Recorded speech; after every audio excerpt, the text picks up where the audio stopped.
Hi guys, வாங்க இந்த ட்ராமோட next எபிசோட்குள்ளே பார்க்கலாம். எபிசோட் ஸ்டார்டிங்லேயே நம்ம ஹீரோவும் கோவப்பட்டு ரூம் ஃபுல்லாக ஹீரோயின் பேர் ஹீரோ பேரையும் சேர்த்து எழுதி வச்சிருப்பாரு. அப்படி எழுதினவருமே பார்த்தீங்களா, இதுக்கு தானே ஆசைப்பட்டீங்க, நீங்கள் நினச்ச மாதிரியே இதுக்கப்புறம் நான் தான் உங்களோட ஹஸ்பண்ட். ஆனால் இந்த உலகத்துக்கு அப்படி தெரியலாம், ஆனால் இந்த ரூம்குள்ளே என்னை பொறுத்த வரைக்கும் நீங்கள் ஒரு உயிரில்லாத ஜடம் மாதிரி தான். இந்த திங்ஸ் எல்லாம் இருக்குல்ல, அதே மாதிரி தான் என்னை பொறுத்த வரைக்கும் நீங்கள் அப்படின்னு சொல்லிட்டு ஹீரோ அந்த இடத்த விட்டு போயிட ஹீரோயினியுமே அமைதியாக அவனை பார்த்துட்ருக்கா.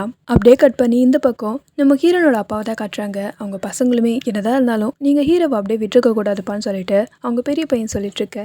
என்ன பண்ணணுன்னு எனக்கு நல்லாவே தெரியும். அவன் குடும்பத்தில் அவங்க அப்பா வேணால் நேர்மையான ஆளாக இருக்கலாம், அதுக்காக எல்லாரும் அப்படி இருக்கணும்னு அவசியம் கிடையாது. கண்டிப்பாக பணக்காரர் ஆகணுன்ற ஆசை எல்லாருக்கும் இருக்கத்தான் செய்யும். அதை தூண்டி தான் என் பொண்ணை நான் என் வீட்டுக்கு திருப்பி கூட்டிகிட்டு வர போகிறேன். இதுக்கப்புறம் ஹீரோட ஹெல்ப்பெல்லாம் நான் எதிர்பார்க்க போகிறது கிடையாது. நானே அவளை ஸ்ட்ரெயிட்டாக கூட்டிகிட்டு வர போகிறேன்ற மாதிரிலாம் சொல்லிட்டுருக்காரு. என்ன பண்ண போகிறாருன்ற மாதிரி மூத்த பையனும் இளைய பையனும் அமைதியாக பார்த்துட்ருக்கேன். கட் பண்ணால் இந்த பக்கம் ஹீரோ சாப்பிடல போல இருக்குது. ஸோ ஹீரோயினியுமே சாப்பாடு சாப்பிடாம அதை மூடி வச்சுட்டு வர செய்ய இதை கவனிக்கிற மாமனாருமே, புருஷன் சாப்பிட்லன்னா ஒய்ஃபு சாப்பிட மாட்டாங்க போல இருக்கேன்ற மாதிரி கேட்க செய்ய அவரே சாப்பிடாம இருக்காரு. நான் சாப்பிட்டா நல்லா இருக்குமா மாமா, நல்ல ஒய்ஃப்க்கு இது நல்ல பேர் கொடுக்காது இல்லைன்ற மாதிரி சொல்லிட்டுருக்க. பட் மாமனாருமே சந்தோஷப்பட செய்கிறாரு. என் புள்ள கண்டிப்பாக மாறிடுவான்னு எனக்கு நம்பிக்கை வந்துருச்சுமா. நான் கூட ஃபஸ்ட்டு யோசித்தேன், நம்மள மாதிரி இப்போலாம் யாரும் யோசிக்கிறது கிடையாது, இந்த ஜென்ரேஷன் மாறிடுச்சு அப்படின்னு சொல்லிட்டு. பட் ஆனால் நீ அது எல்லாத்தையும் மாற்றிட்டமா. உண்மை கண்டிப்பாக ஜெயிக்குன்றதை நீ நிரூபிச்சிட்ட. நான் கூட ரொம்ப கஷ்டம் நினச்சேன், ஆனால் டைம் எடுத்தாலும் சரி உண்மை கண்டிப்பாக ஜெயிக்குன்றது உன் மூலிமா நான் புரிஞ்சுக்கிட்டேன்னு மாமனார் சொல்ல. அப்படியே கட் பண்ணால் ஹீரோயினியுமே ரூமுக்கு வந்து பார்க்குறா. ஹீரோ கடிப்பட்டுருக்கிறதுனால அவன் தூங்க முடியாமல் கஷ்டப்பட்டுட்ருக்க. சரி ஓகே ஹெல்ப் பண்ணலான்னு சொல்லிட்டு இந்த மஞ்சள் எட்டு வந்து போட்டு விடலான்னு ஹீரோயின் ட்ரை பண்ணிகிட்ருக்க. இதை கவனிக்கிற ஹீரோமே, என்ன பண்ணிகிட்ருக்கீங்க அப்படின்னு கோவமாக கத்த வந்துட்டுருக்கான். அவளுமே, இங்கே பாருப்பா, மஞ்சள் தான் போட ஹெல்ப் பண்ண வந்தேன்னு சொல்லிகிட்ருக்க. நான் தான் சொல்லியிருக்கேன்ல, இந்த ரூமை பொறுத்த வரைக்கும் நீங்கள் ஜஸ்ட் ஒரு உயிரில்லாத ஜடம் மாதிரின்னு சொல்லிட்டு, அப்புறம் எதுக்கு இதெல்லாம் பண்ணிகிட்ருக்கீங்க, தயவு செஞ்சு போங்கன்ற மாதிரி சொல்லிகிட்ருக்க. இவளும் ரூபோ மாதிரி என்னவளோ மஞ்சள் எடுத்து அவன் மேலே ஃபுல்லாக ஊற்றி விட்டுடுறா. என்னது இது அப்படின்ற மாதிரி ஹீரோவுமே கத்த செய்ய, இங்கே பாருங்கள், நான் ஒரு உயிரில்லாத ஜடம் தானே, உயிரில்லாத ஜடத்துக்கு கூட கொஞ்சம் இறக்க இருக்க செய்யும், அதனால இதை பண்ணேன் அப்படின்னு சொல்லிட்டு இவன் அமைதியாக நின்றுட்டுருக்க. ஸோப்பா, இவ காலைல சொன்னதை பிடிச்சிக்கிட்டே இப்படி பேசுகிறா போல இருக்கே அப்படின்னு சொல்லிட்டு, தாயே தயவு செஞ்சு இங்கே போயிடு அப்படின்னு சொல்லிட்டுருக்க. சரின்னு சொல்லிட்டு ஹீரோயினி அமைதியாக போய் படுக்க போயிடுறா. இவனுக்கு தான் கடுப்பாக இருக்குது. அப்படி படுக்க போனவ கேள்வி வேற கேட்டுட்ருக்கா. ஆமாம், என்ன ஜடம்னு சொன்னீங்க, ஆனால் எந்த ஃபர்னிச்சர்னு சொல்லவே இல்லையே, நான் டேபிளா சேரா இல்லை ட்ரெஸ்ஸிங் டேபிளா எதுவுமே சொல்லலைன்னு கேட்க செய்ய படுத்துறாளே அப்படின்னு சொல்லிட்டு இவன் கடுப்பாகிட்டுருக்கான். மரியாதையாக போயிடு அப்படின்ற மாதிரி சொல்லிட்டுருக்க. சரின்னு சொல்லிட்டு அவள் போய் இழுத்து பற்றிட்டு படுத்துடுறா. அப்படியே மறுநாள் விடிய செய்து விடிஞ்ச உடனே நம்ம ஹீரோ தான் முதல்ல பார்க்க செய்கிறா. அவங்க ரெண்டு பேருக்கு நடுவில் ஒரு ஸ்க்ரீன் இருக்கும் இல்லையா, அந்த ஸ்க்ரீனை விளக்கிட்டு அவனை பார்க்க செய்ய அவன் நல்லா தூங்கிட்டுருக்கான். அப்பன்னு பார்த்து ஹீரோ மேலே ஒரு இறகு வந்து விழுது. சரி இது எப்படி எடுக்கிறது, டச் பண்ணி எடுக்க முடியாதே அப்படின்னு சொல்லிட்டு யோசிச்ச ஹீரோயினியுமே, சரி ஓகே ஊதி எடுக்கலாம் அப்படின்னு சொல்லிட்டு அவன் கிட்ட போய் க்ளோஸில் அதை ஊதி எடுத்துகிட்ருக்க. ஜஸ்ட் கொஞ்சம் நேரத்தில் அது பறந்து போயிடுது. ஆனால் அந்த கேப்பில் நம்ம ஹீரோ கண்ணை முழிச்சிட்றாரு. என்ன பண்ணிகிட்ருக்கீங்க, தூங்கிட்டு இருக்கும்போது ஒருத்தருக்கு இப்படி நடந்துக்கலாமா, அது ரொம்ப தப்பு கிடையாது, நான் அதுவும் கட்ட பிரம்மச்சாரி, இதெல்லாம் தெரிஞ்சு என்னை பழி வாங்க பார்க்குறீங்கன்னு சொல்லிட்டு ஹீரோ பில்லை எடுத்து அவனை மறைச்சிக்க செய்ய, ஐயோ ரொம்ப தான் பண்ணுறான் அப்படின்னு சொல்லிட்டு அவள் கடுப்பாயிட்டு அந்த இடத்த விட்டு போயிடுறா. இவனுமே அது தெரியாமல் தயவு செஞ்சு இங்கேருந்து போயிடுங்க ப்ளீஸ் அப்படின்ற மாதிரி கெஞ்சிட்ருக்க. இரடா சத்தத்தையே காணோம் அப்படின்னு சொல்லிட்டு கொஞ்ச நேரத்துக்கு அப்புறம் தான் ஹீரோவை நிமிந்து பார்க்க செய்கிறான். அப்படி நிமிந்து பார்த்தா ஹீரோயின் கதை ஓரமாக நின்றுட்டுருக்கா. இல்லையே, இவன் இந்நேரத்துக்கு கத்திட்டுல இருந்துகிட்ருக்கணும், இவன் அமைதியாக இருக்க மாட்டாளே அப்படின்னு யோசிச்ச ஹீரோவுமே, என்ன ரொம்ப அமைதியாக இருக்க மாதிரி தெரியுது அப்படின்னு கேட்க செய்ய, அவளும் டோர் பின்னாடி இருக்க ஹீரோவும் சரி ஹீரோயினும் சரி ரெண்டு பேரும் சேர்ந்து இருக்கிற மாதிரி ஃபோட்டோஸ்லாம் கலெக்ட் பண்ணி அழகாக வச்சுருக்கா. அதை பார்க்குற ஹீரோவுமே, என்னது இது அப்படின்னு கேட்க செய்ய, இங்கே பாருங்கள், நீங்கள் சம்மந்தமே இல்லாமல் ஃபர்னிச்சர் கிட்டே பேசிகிட்டு இருக்கீங்க, ஃபர்னிச்சர் பேசாதுன்னு உங்களுக்கு தெரியாதா, மற்றவங்களாம் பார்த்தா என்னடா இது பைத்தியக்காரன்னு நினச்சிப்பாங்க அப்படின்னு சொல்லிட்டுருக்க. இவ என்னை படுத்துறாளே அப்படின்ற மாதிரி ஹீரோ டென்ஷன் ஆகிட்டுருக்கான். கட் பண்ணால் இந்த பக்கம் இந்த வீட்டு மருமகனும் அவங்க ஒய்ஃபோடு வந்துட்டுருக்காரு. அவங்க மாமியார் இதை பார்த்துட்டு எந்திரிக்க போக, உங்களுக்கு தான் கால் வலிக்கு இருக்குல்ல, எதுக்கு எந்திரிக்கிறீங்க, உட்காருங்க அப்படின்னு சொல்லிட்டு அவருமே அதை உட்கார செய்கிறாரு. என்ன பண்ணிகிட்ருக்கீங்கன்ற மாதிரி கேட்க செய்ய, அவங்க இந்த மார்கா ஊர்கா அந்த மாதிரி போட போகிறேன்ப்பா அப்படின்ற மாதிரி சொல்லிட்டுருக்காங்க. பரவாயில்லையே, உங்கள் கையில் ஒரு மேஜிக் இருக்குது, ஏன்னா நீங்கள் செய்கிறதெல்லாம் அவ்வளோ டேஸ்ட்டாக இருக்குது, பேசாமல் நீங்கள் ஏன் ஒரு பிஸ்னஸ் ஆரம்பிச்சிடக்கூடாதுன்ற மாதிரி கேட்க செய்ய, என்ன தம்பி நம்மலாம் போய் பிஸ்னஸ் செஞ்சால் எப்படி சரிப்பட்டு வரும்ன்ற மாதிரி சொல்லிட்டுருக்க. ஐயோ, சும்மாவே வீட்டில் இருக்க வேலை பாதி நம்ம தான் செய்யணும், இப்போ அந்த பிஸ்னஸில் இறங்கிட்டாங்கன்னா மொத்த வேலையை நம்ம தலையில் கட்டிடுவாங்க, வேண்டாம் இதெல்லாம் வேண்டான்ற மாதிரி அந்த வீட்டு மூத்த மருமக மனசுக்குள்ளே நினச்சிக்க செய்கிறாங்க. இந்த பக்கம் இவங்க மருமக வேறு ஃபுல்லாக எக்ஸ்பிளைன் பண்ணிகிட்ருக்காரு. ஆமாம், நீங்கள் செய்கிற சாப்பாடெலாம் சூப்பராக இருக்குது, பெரிய ரெஸ்டாரண்ட் ஹோட்டலில் கூட அந்த மாதிரி இருக்காது. பேசாமல் நீங்கள் பிஸ்னஸ் ஸ்டார்ட் பண்ணிவிடுங்களேன், நமக்கு நல்ல ப்ராஃபிட் கிடைக்குன்ற மாதிரிலாம் சொல்லிகிட்ருக்கேன். நான் ஆர்டர் எடுத்து கொடுக்குறேன்ற மாதிரி அவங்க மருமக சொல்லிகிட்ருக்காரு. இவங்க வேறு வீட்டுக்கு வந்த மருமகனுக்கு தண்ணி எடுத்து கொடுன்ற மாதிரி மூத்த மருமகளை கூட்டிகிட்ருக்கேன். ஹீரோயினுமே கவனிக்க செய்கிறா. இவங்க பேசிகிட்டு இருக்கிறத, ஓ அப்படின்னா அத்தை புதுசாக பிஸ்னஸ் ஸ்டார்ட் பண்ண போகிறாங்க போல இருக்கு அப்படின்ற மாதிரி நினச்சிட்டே பார்த்துட்ருக்கேன். இல்லைம்மா, இதெல்லாம் நமக்கு சரிப்பட்டு வராது. அதுவும் நமக்கு உடம்பு வேறு சரியில்லை. இந்த டைமில் போய் எப்படி, வாய்ப்பில்லை அப்படின்ற மாதிரி தான் அவங்க சொல்லிகிட்ருக்காங்க. அப்பா நல்ல வேலை அத்தை ஒத்துக்கலை அப்படின்ற மாதிரி அவங்க மூத்த மருமக சந்தோஷப்பட்டுருக்காங்க. அப்படியே கட் பண்ண இந்த பக்கம் நம்ம ஹீரோவுமே ஒரு புக் ஸ்டாலுக்கு தான் வந்திருக்காரு. இந்த பழைய புக்கெலாம் அடுக்கி போடுவாங்கள்ல அந்த இடத்துக்கு. அதே இடத்துக்கு நம்ம ஹீரோட அப்பாவுமே ஸ்கூல் பசங்களுக்காக புக்ஸ் கலெக்ட் பண்ண வந்திருக்கேன். நம்ம ஹீரோ சில புக்ஸ் வாங்க வந்திருக்காரு. ஆமாம், இந்த இடத்துல அடியாளுங்களுக்குலாம் என்ன வேலை? இங்கே புக்கு மட்டும் தானே விற்கிறீங்க, இல்லை வேறு ஏதாவது விற்கிறீங்களான்ற மாதிரி ஹீரோவை பார்த்து நல்லா கேள்வி கேட்டுட்ருக்கேன். என்னென்னு நீங்கள் எத்தனை வருஷமாக என்னை பார்க்குறீங்க, இங்கே நான் புக்ஸ் மட்டும்தான் வைக்கிறேன்ற மாதிரி அவரும் சொல்லிகிட்ருக்கேன். சரின்னு சொல்லிவிட்டு ஹீரோவை வாங்கின புக்ஸ் எல்லாம் ஒரு கவரில் போட்டு எடுத்துகிட்டு போயிட்டுருக்கான். அந்த புக்கு பேரெல்லாம் சொல்லாதீங்கன்ற மாதிரி கடைக்காரர்கிட்ட சொல்லிட்டு போயிட அவருமே சரின்ற மாதிரி சொல்கிறாரு. ஆனால் இதை பார்க்குற ஹீரோட அப்பாவுக்கு சந்தேகமாக இருக்குது. இவன் புக்ஸ் வாங்கிட்டு போகிறானா, எதுக்காக, யாருக்காகவா இருக்குன்ற மாதிரி அவர் ஃபாலோ பண்ணிட்டு வர செய்ய கட் பண்ணால் இந்த பக்கம் ஹீரோயின் துணியை காய போட்டுட்ருப்பா. ஹீரோ வரது தெரியாமல் அவள் மேலேயே இந்த சாரெல்லாம் பட்டுட, ஐயோ இவன் வேற இப்போ நம்மளை திட்ட போகிறான் அப்படின்ற மாதிரி அவள் பயந்துட்டுருக்க. பட் அவன் திட்டின மாதிரி தெரியல. ஆமாம், நீங்கள் என்ன இதை விட்டால் உங்களுக்கு வேறு வேலையே இல்லைன்ற மாதிரி இருந்துட்டுருக்கீங்களா? லைஃப்பில் உங்களுக்கு ஐஏஎஸ் ஆகணுன்றது தான் ஆசையாக இருந்துச்சு. அப்புறம் என்ன இந்த கல்யாணம் பண்ணிக்கிட்டு புருஷனே கதின்னு சொல்லிட்டு இருந்துகிட்ருக்கிறது, இதெல்லாம் நமக்கு சரிப்பட்டு வராது அப்படின்னு சொல்லிட்டு ஹீரோயின் கிட்ட இந்த பண்டில் கொடுக்க செய்ய, என்னது இது அப்படின்னு சொல்லிட்டு அவளும் பிரித்து பார்க்குறா. அதில் புக்ஸ் எல்லாம் இருக்க செய்யுது. இங்கே பாருங்கள், இதில் ஐஏஎஸ் ஆகிறதுக்கான புக்ஸ் எல்லாமே இருக்குது. ஸோ இதை நீங்கள் படிக்கிறீங்க, உங்களுக்கு ஐஏஎஸ் ஆகணும் தானே ஆசை. ஸோ கண்டிப்பாக அதை நான் நிறைவேற்றுவேன். ஒழுங்காக படிக்க வேண்டியது மட்டும்தான் உங்களோட வேலை. கல்யாணத்துக்கு முன்னாடி வரைக்கும் ஒரு கனவை காண வேண்டியது, கல்யாணத்துக்கு அப்புறம் கனவெல்லாம் தூக்கி மூட்டை கட்டி வச்சிட வேண்டியது, இதெல்லாம் நம்மக்கிட்ட நடக்காது, புரிஞ்சுதா அப்படின்ற மாதிரி கேட்க செய்ய ஹீரோயினுக்கு இதை கேட்கும்போது ரொம்ப சந்தோஷமாக இருக்குது. அது மட்டும் இல்லாமல் நான் ஃபஸ்ட் சாப்டரை இன்றைக்கி ஈவினிங் உங்களுக்கு டெஸ்ட்டு வைப்பேன், நீங்கள் மட்டும் ஒழுங்காக மார்க்ஸ் எடுக்கிறனா அதுக்கு பனிஷ்மெண்ட்டும் இருக்குது அப்படின்ற சொல்ல செய்ய ஹீரோயினையுமே அதை கேட்டு சந்தோஷப்படுறா. ஃபஸ்ட் சாப்டர்னா என்விரான்மெண்ட் தானே, 1லேருந்து 50 பேஜஸ் இருக்குன்ற மாதிரி ஹீரோயின் மனசுக்குள்ளே நினைக்க, இந்த பக்கம் ஹீரோவுமே அதை தான் மனசுக்குள்ளே நினைக்கிறான். ஏன்னா ஹீரோவும் அதுக்கு தானே படிக்க ட்ரை பண்ணியிருப்பான். இதை பார்த்த ஹீரோட அப்பாவுக்கு அவ்வளோ சந்தோஷமாக இருக்குது.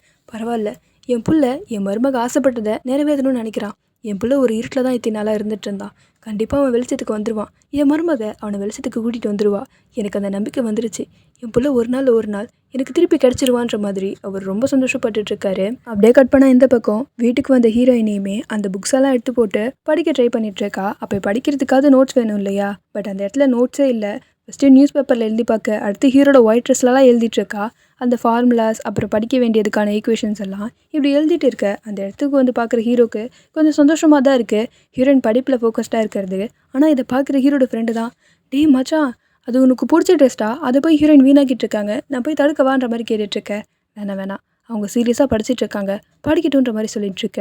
என்னடா மச்சான், நேற்று வரைக்கும் அவங்க மேலே செம கோவமாக இருந்த, பேசக்கூட மாட்டேன்னு நினச்சேன், ஆனால் இன்றைக்கி அவங்க படிக்கிறாங்க, நீ சப்போர்ட் பண்ணுற மாதிரி தெரியுதுன்ற மாதிரி கேட்க செய்ய, ஆமாண்டா அவங்க ஐஏஎஸ் ஆகணுன்னு தான் ஆசைப்பட்டாங்க, என்னை கல்யாணம் பண்ணிட்டு வந்ததுனால அது நடக்காமல் போயிடக்கூடாதுல்ல, கண்டிப்பாக அவங்கள நான் ஐஏஎஸ் ஆக்குவேன்.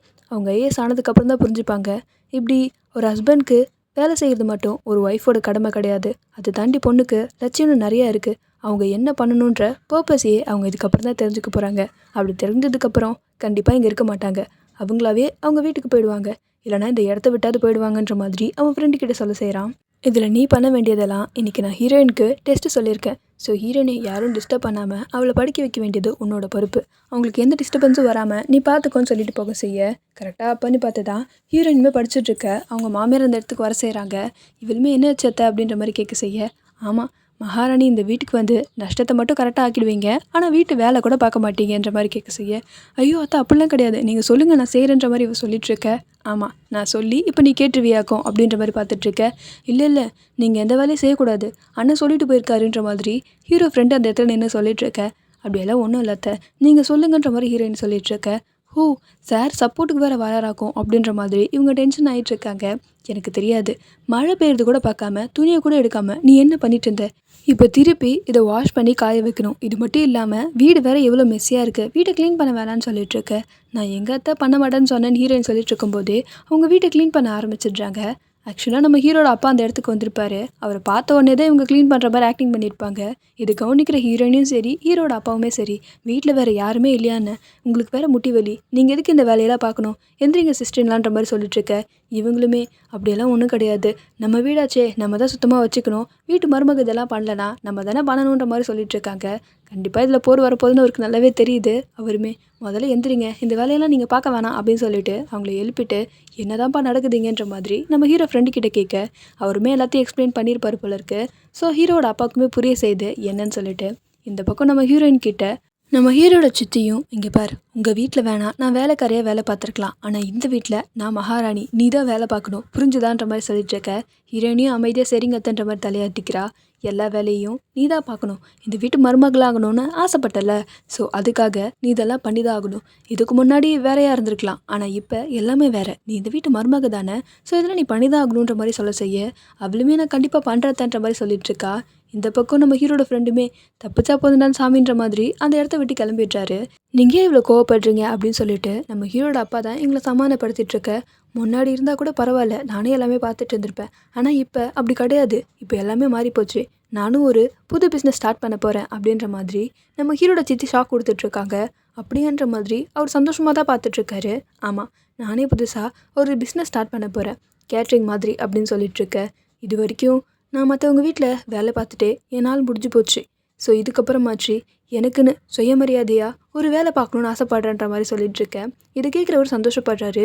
ஹீரோயினியுமே கண்டிப்பாக என்னால் முடிஞ்ச ஹெல்ப்பை நான் பண்ணுவேன்னு சொல்லிட்டுருக்கேன். இங்கே பார், நீ கையே வைக்கக்கூடாது என் பிஸ்னஸில், நீ கை வச்சாதான் பிரச்சனை ஆகிடுன்ற மாதிரி அவங்க மாமியாரும் சொல்லிட்டுருக்கேன். இவள் அமைதியாக முடிச்சிட்ருக்கா திருன்னு.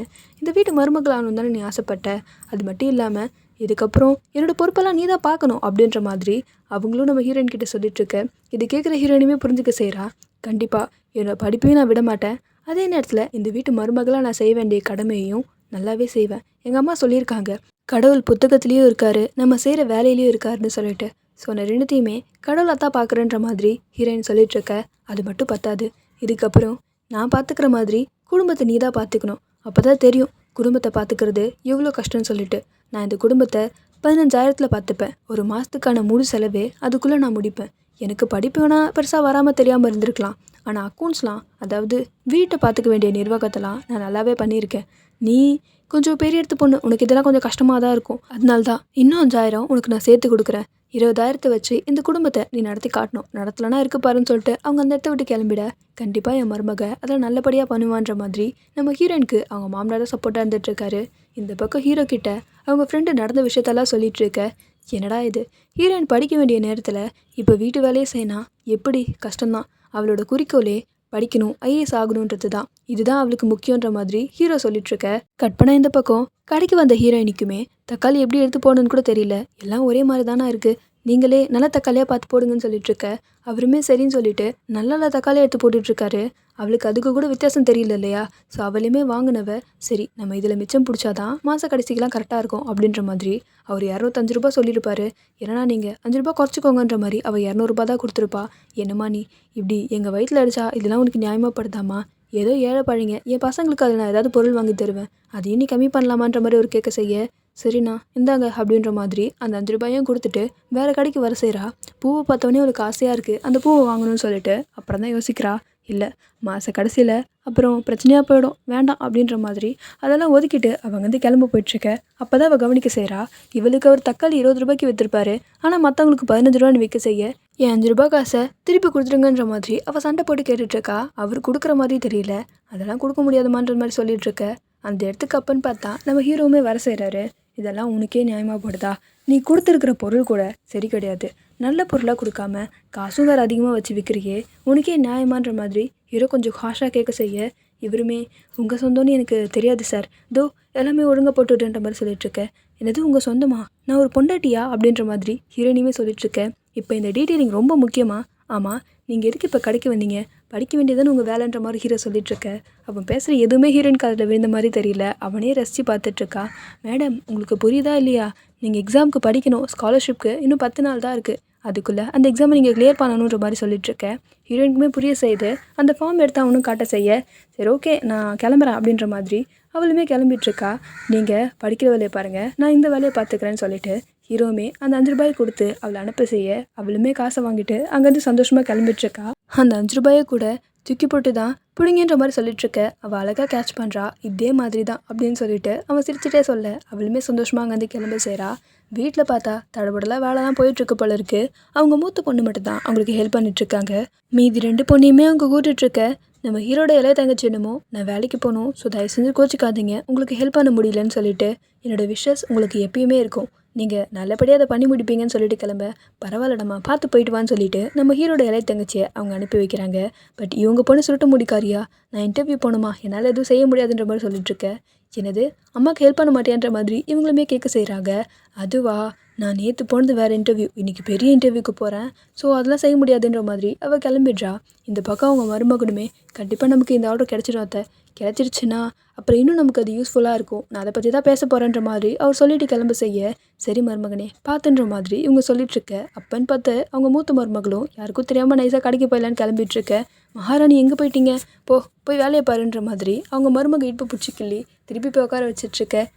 இந்த வீட்டில் நான் ஒருத்தி மட்டும்தான் காசே இல்லாத வேலைக்காரி, நம்மளை மட்டும் வேலை வாங்கிட்டே இருக்காங்கன்ற மாதிரி அவங்க மனசுக்களை நினச்சிக்க செய்ய, அந்த இடத்துக்கு வர மருமகனுமே கண்டிப்பாக இந்த ஆர்டர் நமக்கு கிடச்சிரும், ஃபஸ்ட் ஆர்டர் நம்ம நல்லா பண்ணோன்ற மாதிரிலாம் இவர் சொல்லிகிட்ருக்க. இதை கேட்குற நம்ம ஹீரோட சித்தி அவ்வளோ சந்தோஷப்பட்டுட்ருக்காங்க. சரி நீங்கள் இதை பார்த்துக்குங்க, நான் வெளில போயிட்டு வரேன்ற மாதிரி அவர் கிளம்ப செய்ய, அப்பன்னு பார்த்தா ஹீரோயினுமே வீட்டுக்கு வந்திருப்பா. வந்தவளுமே சரி ஓகே, அதை வேறு பிஸ்னஸ் ஸ்டார்ட் பண்ணுறாங்க, இதுக்கு வேறு நம்ம இன்வெஸ்ட் பண்ண வேண்டியதாக இருக்கும், கொஞ்சம் ஹெல்ப் பண்ணுவோமான்ற மாதிரி யோசிச்சுட்ருக்கேன். மேடம் அப்போல்லாம் ஒன்றும் எங்களை பார்க்க வேணாம், நான் ஒன்றும் உன்னோட காசுலேருந்து எதுவும் கேட்க போகிறது கிடையாது, பயப்படாத, நீ குடும்பத்தை எந்த காசை வச்சே நடத்திக்கலாம், இதுக்காக நான் ஒத்த பைசா கூட உன்ட்டு வாங்க மாட்டேன்ற மாதிரி சொல்லிகிட்ருக்கேன். அவளுமே நான் உங்களுக்கு ஹெல்ப் பண்ணுறத அப்படின்ற மாதிரி சொல்லிகிட்ருக்கேன். அவளை ஹெல்ப் பண்ணுறேன்னு வந்தேன்னா அவ்வளோதான் சொல்லிட்டேன், உன்னை எதுவுமே பண்ணக்கூடாதுன்னு சொல்லியிருக்கேன் அப்படின்ற மாதிரி அவங்க மாமியார் சொல்லிகிட்ருக்கேன். அப்போ தான் ஹீரோமே வீட்டுக்கு வந்திருப்பாரு. நல்ல வேலை நீ வந்துட்டியா, வா இந்த தேங்காவை உடன்ற மாதிரி ஹீரோட்ட சொல்லிகிட்ருக்கேன். அவனுமே சரின்னு சொல்லிட்டு அந்த தேங்காவை உடைக்க செய்கிறான். ஆனால் அந்த தேங்காய் கெட்டு போயிருக்கு. இதை பார்க்குறவங்களுமே இதை அபசகுணம் தானே சொல்லுவாங்க அப்படின்ற மாதிரி நம்ம வீட்டு மூத்த மருமகளும் சொல்லிகிட்ருக்க. எல்லாரும் அது ஒரு மாதிரி பார்த்துட்ருக்காங்க, என்னடா அது இப்படி ஆயிடுச்சுன்னு சொல்லிட்டு. இதோட நமக்கு இந்த எபிசோட் முடிக்கிறாங்க. நெக்ஸ்ட் எபிசோட் சீக்கிரமாக பார்க்கலாம் மக்களே. Okay, tata, bye bye.